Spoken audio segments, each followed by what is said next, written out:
Buenos días, hermanos, que el Señor les bendiga. Me da mucho gusto acompañarlos desde aquí el día de hoy.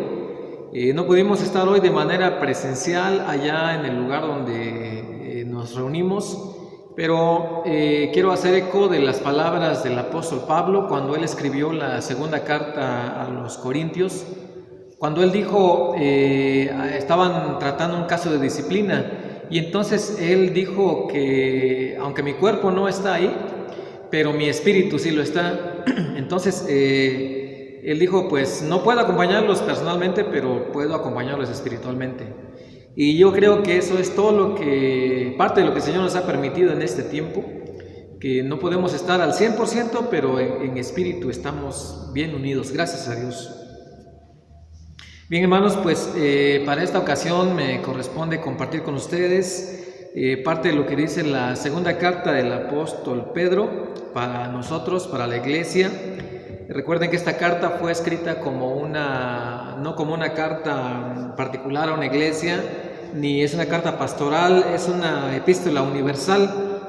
Quiere decir que fue escrita para ser leída en todos los lugares donde esta carta pudiera llegar. Y pues maravillosamente el Señor ha preservado esta carta para que llegue también a nosotros el día de hoy. Es tan importante y es tan urgente, y sobre todo es válida para el tiempo en el que se escribió como en el tiempo que nosotros estamos viviendo. Hermanos, doy gracias a Dios por eso, y puedo solamente imaginar un poquito cómo era la vida de los creyentes en el tiempo que se escribió, cómo luchaban por mantener a salvo la sana doctrina. La primera carta del apóstol Pedro, ustedes se acuerdan, está escrita un poquito más para animar a los creyentes en medio de las pruebas, en medio de las dificultades, a exhibir la fe, a vivir de manera correcta, para dar un buen testimonio. La segunda carta, en cambio, está escrita de alguna manera para ayudar a contrarrestar primero a afirmar la fe de los creyentes y luego a contrarrestar todos los vientos de doctrina falsa que estaban viniendo para la iglesia. Falsos maestros, falsos obreros, falsos apóstoles y falsa doctrina. Mientras vemos la carta vamos a ver que Dios nos ha dado recursos para mantener nuestra fe en el lugar correcto. Y realmente ese es el tema que yo le he dado a este mensaje, recursos para mantener la fe en el lugar correcto. Muy bien, vamos a comenzar entonces. Dice así la palabra del Señor. Simón Pedro, siervo y apóstol de Jesucristo, a los que habéis alcanzado por la justicia de nuestro Dios y Salvador Jesucristo, una fe igualmente preciosa que la nuestra. Gracia y paz os sean multiplicadas en el conocimiento de Dios y de nuestro Señor Jesús. Como todas las cosas que pertenecen a la vida y a la piedad nos han sido dadas por su divino poder, mediante el conocimiento de aquel que nos llamó por su gloria y excelencia, por medio de las cuales nos ha dado también preciosas y grandísimas promesas, para que por ellas llegases a ser participantes de la naturaleza divina, habiendo huido de la corrupción que hay en el mundo a causa de la concupiscencia. Oremos. Padre Celestial, te damos gracias en este momento porque tu palabra llega hasta nosotros, aún siendo escrita hace muchos años, aún que ha pasado el tiempo ya, pero tú la has preservado para nosotros, Señor. Y estamos convencidos, creemos que es tu palabra escrita a través de un apóstol, pero tu palabra dirigida para nosotros, Señor. Hoy también bendícenos como bendeciste a aquella primera iglesia, aquellas iglesias que se encontraban allá en la dispersión, que se encontraban luchando también, que se encontraban compartiendo la fe, pero también combatiendo la falsa doctrina, los falsos maestros. Señor, danos esa bendición, que podamos ser sensibles a tu palabra y que podamos tener también ese discernimiento para comprender, para entender cuando las cosas no son dichas de manera correcta. Señor, es tu palabra, y como siempre agradeciendo por la asistencia de tu Espíritu Santo en todo, Señor. En el nombre del Señor Jesucristo. Amén. Muy bien. Recursos para mantener la fe en el lugar correcto. Simón Pedro, siervo y apóstol de Jesucristo. Así es como empieza esta carta. Si ustedes recuerdan la primera carta que el apóstol Pedro escribió, la introducción fue un poquito diferente en cuanto a su presentación, en cuanto a su nombre, porque él se presenta como Pedro, apóstol de Jesucristo. Y algunos dicen, bueno, ¿y por qué aquí él mencionó su primer nombre, Simón?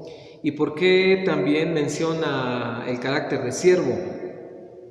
Yo quiero decirles algo, que cuando estamos hablando precisamente de la doctrina, cuando estamos hablando de la doctrina correcta acerca de Jesucristo, voy a decir esto antes. Él dice, miren, a los que habéis alcanzado por la justicia de nuestro Dios y Salvador Jesucristo, una fe igualmente preciosa que la nuestra. Pedro está identificándose con los hermanos que leen la carta. Y es posible que dentro de todo esto que se ha visto, o que el apóstol había visto en cuanto a lo que estamos diciendo de la falsa doctrina dentro de la iglesia, Pedro vio la necesidad de escribir su primer nombre. ¿Por qué?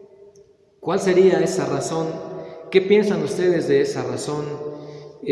Pienso yo que lo que Simón Pedro estaba haciendo es recordar a sus oyentes, recordar a sus lectores que él también venía de un trasfondo muy ajeno a lo que era la palabra de Dios. Ustedes recuerdan cuando el Señor Jesucristo, cuando Andrés encontró al Señor Jesucristo, dice que él fue inmediatamente a ver a su hermano Simón y le dice, hemos encontrado al Mesías. Y entonces es el Señor el que le cambia el nombre de Simón a Pedro. Pero Pedro no solamente está hablando de su primer nombre, sino que también se presenta aquí como un siervo de Jesucristo. Y con esto yo quiero decirles que es una presentación tan especial, como si Pedro está diciendo, recuerden que también yo vengo de un lugar como ustedes. Recuerden que también en un momento pues viví una vida sin Cristo, pero así como ustedes, así yo también alcancé por la justicia del Señor y por el Salvador Jesucristo una fe igualmente preciosa que la de ustedes. Es decir, somos iguales en cuanto a la fe, estamos en el mismo camino, estamos creyendo lo mismo. Estamos bajo el mismo o la misma salvación, bajo el mismo Señor Jesucristo. Y miren que Él habla de la fe de una manera especial, porque dice que la fe es una fe preciosa. Y al decir que la fe es una fe preciosa, realmente Pedro está diciendo que es una fe que tiene que ser conservada, tiene que ser defendida, tiene que ser, aunque haya muchos argumentos que hablen en contra, pero dice que uno tiene que defender esa fe, tiene que vivir esa fe.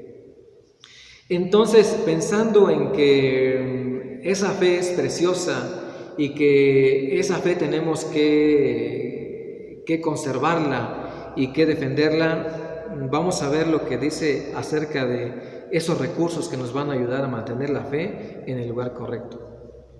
Primer recurso, miren lo que dice el versículo 2. Gracia y paz os sean multiplicadas en el conocimiento de Dios y de nuestro Señor Jesús. Todos sabemos que la doctrina correcta acerca de nuestra salvación, acerca de la justicia de Dios y acerca de la salvación en Cristo es por gracia. El apóstol Pablo nos recuerda siempre que por gracia hemos sido salvados, no por las obras, sino por la fe. Efesios 2:8 y 9 nos habla de esto, ¿verdad? Porque por gracia sois salvos, y esto no es de vosotros, es un don de Dios, no por obras, para que nadie se gloríe. Y Pedro dice que esa gracia y esa paz que recibimos acerca de parte de Dios, que sean multiplicadas para nosotros. ¿Por qué? Porque la mayoría de la enseñanza falsa en el mundo desde ese tiempo hasta hoy enfatiza muchas veces más la salvación por obras que la salvación por gracia. En los tiempos apostólicos se acuerdan que muchos judíos que obedecían a la fe también pensaban que tendrían que circuncidarse para tener una relación, una mejor relación con Dios, es decir, para estar en paz con Dios, para estar en armonía con el Señor. Ellos pensaban que aparte de la gracia de Dios, pero ellos tenían que hacer algo más, obras que justificaran o que lo justificaran delante de Dios. Y lo primero que dice Pedro aquí en esta carta es que el primer recurso que tenemos para mantener la fe en el lugar correcto es recordar que hemos sido salvos por gracia y que es la gracia de Dios la que nos ha traído la paz. Jesucristo al morir en la cruz hizo la paz entre Dios y nosotros. Y dice Pedro que esa gracia y paz sean multiplicadas sobre los creyentes, sobre nosotros. Pero miren, y hay otro recurso aquí. Esa paz y esa gracia tienen que ser multiplicadas. Dice, en el conocimiento de Dios y de nuestro Señor Jesús. Ustedes recuerdan que el Señor Jesucristo habló de esto allá en San Juan capítulo 17, versículo 3, cuando dijo, y esta es la vida eterna, que te conozcan a ti, el único Dios verdadero, y a Jesucristo a quien has enviado. Entonces, si un recurso es la gracia y la paz, el segundo recurso que nosotros tenemos como creyentes es el conocimiento de Dios y de nuestro Señor Jesucristo. ¿Y cómo llegamos a conocerle? ¿Y cómo llegamos a tener mucho más conocimiento de Dios y del Señor Jesucristo? Pues es porque Él ha querido revelar o Él ha querido revelarse a nosotros a través de su palabra.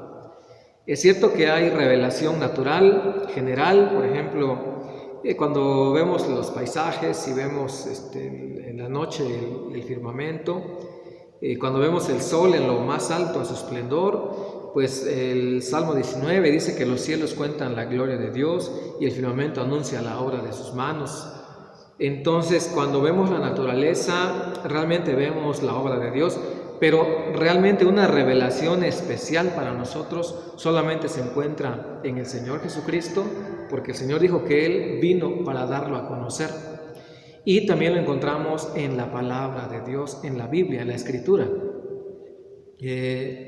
Las personas que pudieron ver al Señor Jesús en el tiempo que Él estuvo en la tierra, cuando lo veían a Él, realmente estaban viendo a Dios por su carácter, por sus obras, por la forma de transmitir la verdad de Dios. Ellos de veras estaban viendo a Dios. Nosotros vemos eso, también lo podemos ver a través de los evangelios, a través de lo que nos narra la historia bíblica de su paso por esta tierra. Entonces, Dios nos ha dado su gracia, su paz, y nos da también el conocimiento de Dios y de nuestro Señor Jesucristo a través de la Escritura. Y esto es suficiente, podemos decir, para saber, para tener discernimiento en el momento en que somos bombardeados o atacados con la falsa doctrina. El versículo 3 dice así: como todas las cosas que pertenecen a la vida y a la piedad nos han sido dadas por su divino poder, mediante el conocimiento de aquel que nos llamó por su gloria y excelencia. Hay una reafirmación aquí. Todas las cosas que pertenecen a la vida y a la piedad. Es decir, en otras palabras, todo aquello que necesitamos para vivir una vida conforme a la voluntad de Dios, todo aquello que necesitamos para vivir una vida conforme a la voluntad de Dios, ya nos ha sido dado, ya nos ha sido entregado. Y entonces ese recurso que tenemos es el poder divino de Dios, o a través del poder de Dios. Yo escucho esta palabra, la palabra empoderamiento, y a veces se usa, yo creo que de manera indiscriminada ya esta palabra en cualquier cosa, pero aquí realmente está hablando de un empoderamiento para nosotros los creyentes. Dice el apóstol Pablo a su discípulo Timoteo, cuando Timoteo tiene que defender la fe, le dice el Señor a través de Pablo, porque no nos ha dado Dios un espíritu de cobardía, sino de amor, de poder y de dominio propio. Entonces, hay un poder que Dios nos ha dado a nosotros los creyentes, con tal o de manera que podemos vivir la vida, especialmente la vida que a Dios le agrada. ¿Cuáles son esas cosas que pertenecen a esa vida agradable delante de Dios? Pues ya saben que el Señor nos dio, primero dijimos su palabra, también nos dio su Espíritu Santo, y con el Espíritu Santo nos dio dones espirituales. Dentro de los dones espirituales está, por ejemplo, el don del discernimiento, que es el que nos ayuda a distinguir, nos ayuda a identificar cuando estamos siendo enfrentados a una doctrina extraña. También la iglesia recibió el don del pastor maestro. Yo creo que las iglesias que han recibido este don son iglesias que han sido bendecidas en gran manera. Pues a veces hay lugares donde ¿cómo le diré? Algunos exponen, pero muchas veces no es la palabra de Dios. Algunos comparten solamente experiencias, solamente sus testimonios. Algunos añaden a la palabra del Señor, y entonces ya están hablando por ejemplo, de obras milagrosas, que yo no niego que haya obras milagrosas, pero le dan mucho énfasis a otros dones, por ejemplo, los dones de sanidad, los dones de milagros, como dije hace rato, pero en algunos lugares también ya se exponen, la verdad que se exponen a las personas a presenciar actos, a presenciar donde realmente dominan otros espíritus, que no es el Espíritu de Dios.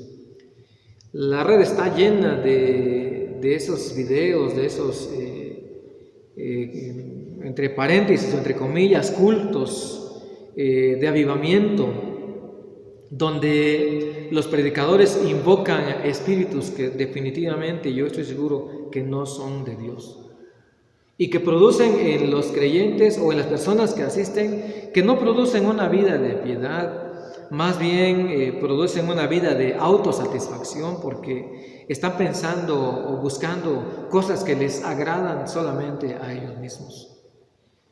Y esa no es la vida cristiana. Recuerden que la vida en Cristo es seguir el ejemplo de Cristo. En la primera carta lo vimos cuando dice que Él nos dejó ejemplo para que sigamos sus pisadas. Es una vida entregada, una vida que realmente uno puede vivir para Dios, pero también sirviendo a otros antes de servirse a uno mismo.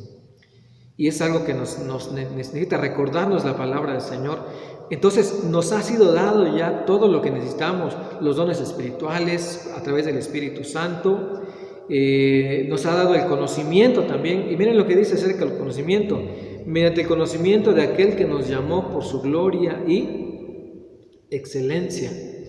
Es interesante que Pedro anota aquí estas palabras, que nos llamó por su gloria y excelencia. Miren, el Señor que nos llamó es el mismo Señor de la gloria, es el Señor excelso, es aquel que la palabra del Señor dice que Jesús, al venir a la tierra, dice que Él se despojó de su gloria y se humilló hasta ser un hombre como nosotros, y se humilló hasta la muerte, y la muerte de cruz.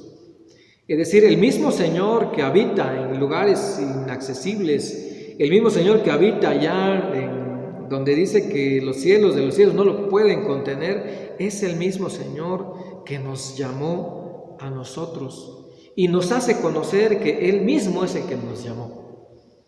Yo no tengo todas las palabras para describir esto, pero es el mismo Dios en persona, digamos, en la misma esencia y gloria de Dios, la que nos llamó y nos hace conocer que que es realmente Él el que nos llama. Ahora, como estamos hablando de recursos para mantener la fe en el lugar correcto, tenemos que recordar que nuestra salvación es por gracia, que la paz de Dios con nosotros vino por la gracia, que hemos recibido el conocimiento de Dios, que hemos recibido dones espirituales a través de su divino poder y que nos da el conocimiento que el mismo Dios es el que nos ha llamado. Pero también el versículo 4 dice así: por medio de las cuales nos ha dado preciosas y grandísimas promesas. Así que otro recurso que tenemos del Señor para mantener la fe en el lugar correcto son sus preciosas y grandes promesas. Y recuerdan un canto que nosotros cantamos, ¿no? Que dice así: grandes, grandes, fieles las promesas que el Señor Jesús ha dado. Grandes, fieles, en ellas siempre confiaré. Y miren, hermanos, que todas las promesas que hay en la palabra de Dios para nosotros, las promesas de su protección, de su cuidado, las promesas de su ayuda, creo que dentro de todas las promesas que el Señor Jesús le dio a sus discípulos, hay una que sobresale sobre todas ellas. Es cuando el Señor le dijo: me voy, pero no los voy a dejar huérfanos. Les enviaré un consolador que esté con ustedes todos los días, el Espíritu Santo. Y cuando Él estaba despidiéndose de sus discípulos allá en la montaña, cuando Él estaba casi para ascender a la gloria, Él les dijo: yo estoy con vosotros todos los días hasta el fin del mundo. Y esas promesas, el Espíritu Santo en nosotros y la presencia de Dios son suficientes para que nuestra vida terrenal, para que nuestra vida humana, para que nuestra naturaleza pecaminosa vaya dejando nuestra vida, vayamos despojándonos y vayamos revistiéndonos de la naturaleza divina del Señor. Porque aquí dice del capítulo 4, para que por ellas llegases a ser participantes de la naturaleza divina. Cuando Satanás vino allá al jardín para tentar a Eva, Satanás le dijo: si comes esa fruta, serás como Dios.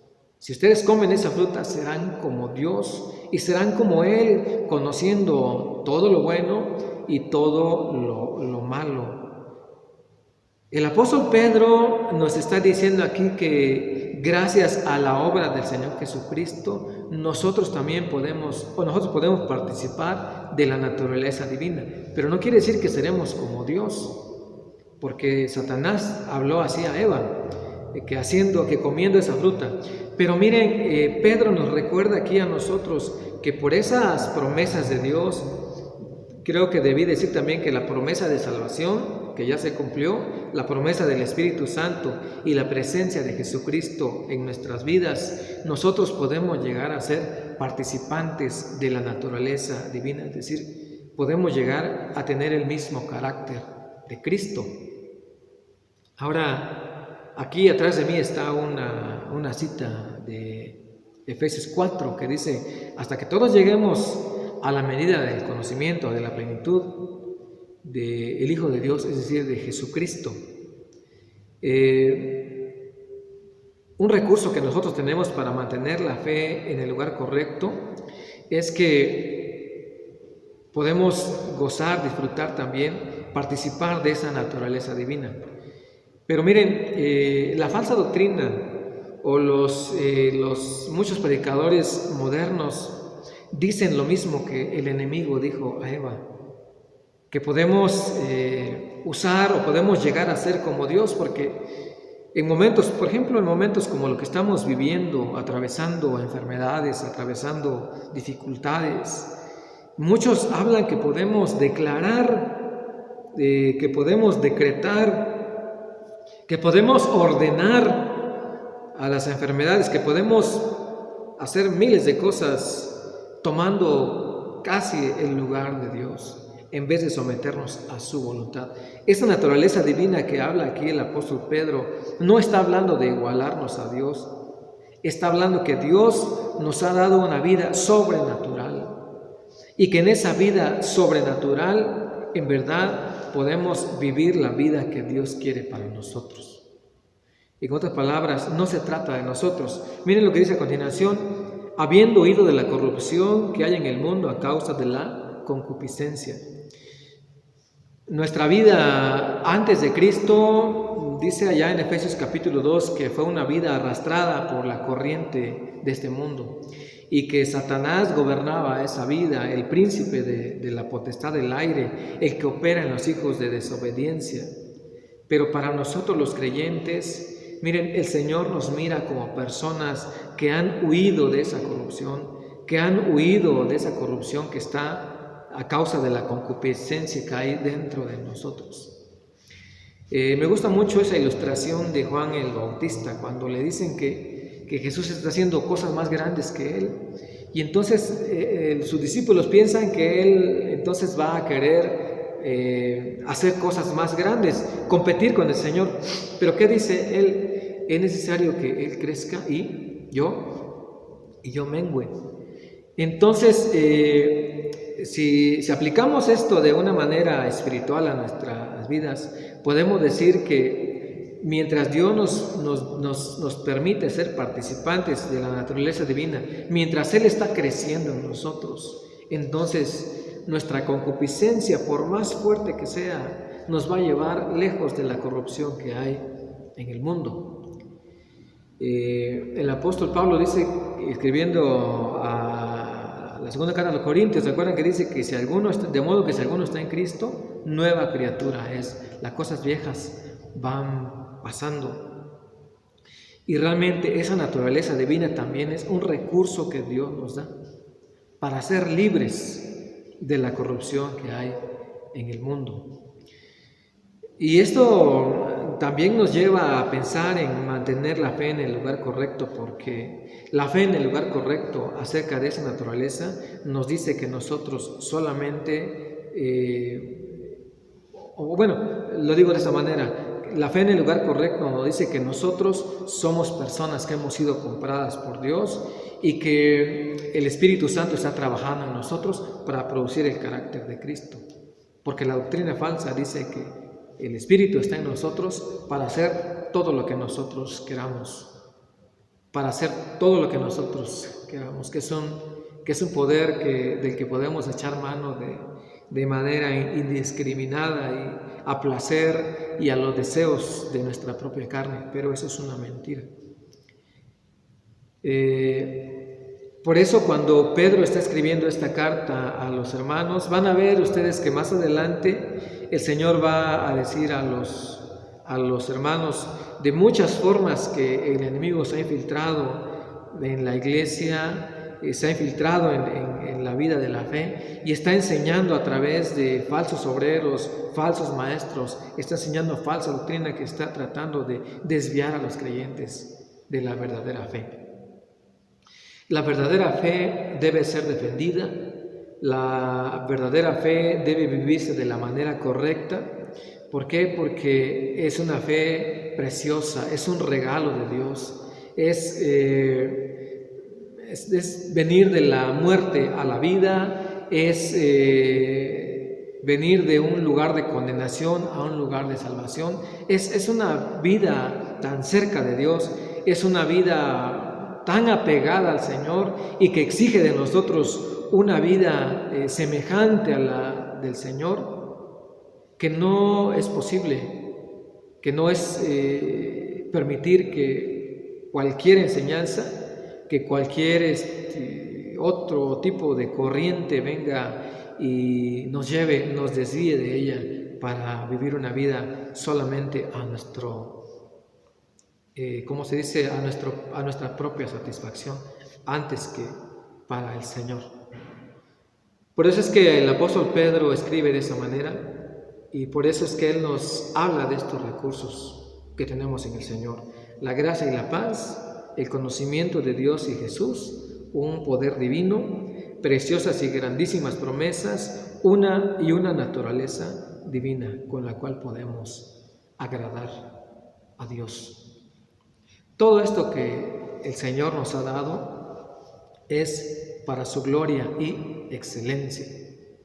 Cuando las personas de Antioquía vieron la vida de los cristianos, de los hermanos, porque dice que había muchos nombres que les decían antes, los del camino, los de la fe, los hermanos, pero en Antioquía fue la primera vez que a los creyentes se les llamó cristianos. Y eso es bastante decir, porque lo que vieron en ellos fue la actitud y el modelo y el carácter de Cristo. Por eso les llamaron cristianos.